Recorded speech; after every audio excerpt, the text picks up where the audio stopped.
এই পুলিশ দিয়ে আমরা কি করব? তোমাদের মতন পুলিশ আমাদের দরকার নাই। তোমরা দেশের আইন শৃঙ্খলা পরিস্থিতি নিয়ন্ত্রণ করতে পারছো না, তোমরা শুধু শুধু বেতন নিবা। জনগণের ভ্যাট ট্যাক্সের টাকায় তোমাদের বেতন দেওয়া হয়, সুতরাং জনগণের জানমালের নিরাপত্তা তোমাদেরকে নিশ্চিত করতে হবে। এই ছাত্র জনতা জীবন দিয়ে কিসের পরিবর্তন করলো আর কোন সরকারকে ক্ষমতায় বসালো? স্বরাষ্ট্র উপদেষ্টা কি করে? গতকাল আপনারা দেখেছেন, আমি এই ঘটনার সাথে সাথে ফারুক হাসানকে নিয়ে আমি শাহবাগ থানায় গিয়েছিলাম। রমনা জোনের ডিসির সাথে আমি কথা বলেছি, এডিসির সাথে কথা বলেছি এবং ওসির সাথে কথা বলেছি। ওসি তখন বলে সেখানে চেয়ার ছোড়াছড়ির ঘটনা ঘটেছে। তিনি নিজে দেখেছেন ফারুক হাসানের কি অবস্থা, তার কপালে কোপ দেওয়া হয়েছে। তিনি বলেন তদন্ত করে ব্যবস্থা নেওয়া হবে। এইরকম ওসি আমরা দেখতে চাই না। আমরা চাই জনগণের পুলিশ, জনবান্ধব। রাতে আমরা উপদেষ্টা আসিফ মাহমুদের সাথে কথা বলেছি। ফোন দেওয়ার পরে তিনি বললেন যে ভাই তথ্যপত্র পাঠান।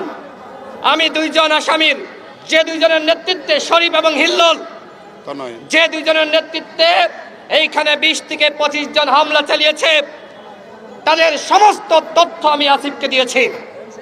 আজকে সকালে উপদেষ্টা শারমিন মুর্শিদ আমাকে ফোন দিয়েছিলেন, তাকে আমি বিস্তারিত ঘটনা খুলে বললাম এবং তাকে আমি তথ্য পাঠিয়েছি। তিনি স্বরাষ্ট্র উপদেষ্টার সাথে কথা বলেছেন, কিন্তু এখনো পর্যন্ত এই স্বরাষ্ট্র উপদেষ্টার কোনো পদক্ষেপ আমরা দেখি নাই। এখনো পর্যন্ত সেই আসামিরা হাসপাতালে বসে বসে লাইভ করছে। আমাদের পুলিশ কি করছে, আইজিপি কি করছে, ডিএমপি কমিশনার কি করছে? শহীদ মিনার মতন জায়গায় একটি নিবন্ধিত রাজনৈতিক দলের সিনিয়র সহসভাপতির উপরে এই ধরনের হামলা ঘটলো। এখনো পর্যন্ত উপদেষ্টাদের কেউ ফারুক হাসানকে দেখতে যায়নি। তাদের ভূমিকা কি? যারা এই বিপ্লবে ভূমিকা রেখেছে, এই বিপ্লবীদেরকে এই সরকার রক্ষা করতে পারছে না। আমরা এর আগে দেখেছি ছাত্ররা, তারা যারা বিপ্লবী ছিল, শেখ হাসিনার পতনে ভূমিকা রেখেছে, তাদেরকে গুপ্ত হত্যার শিকার হতে হয়েছে।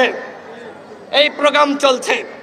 আমরা স্বরাষ্ট্র উপদেষ্টাকে আমরা বলতে চাই, আপনি যদি এই আসামিদেরকে গ্রেফতার করতে না পারেন তাহলে আপনি পদত্যাগ করেন। এখনো পর্যন্ত আইন শৃঙ্খলা পরিস্থিতি উন্নত হয় নাই, পুলিশ ফাংশন করছে না। এইখানে যখন ফারুকের উপর হামলা হয় তখনও পুলিশ ছিল।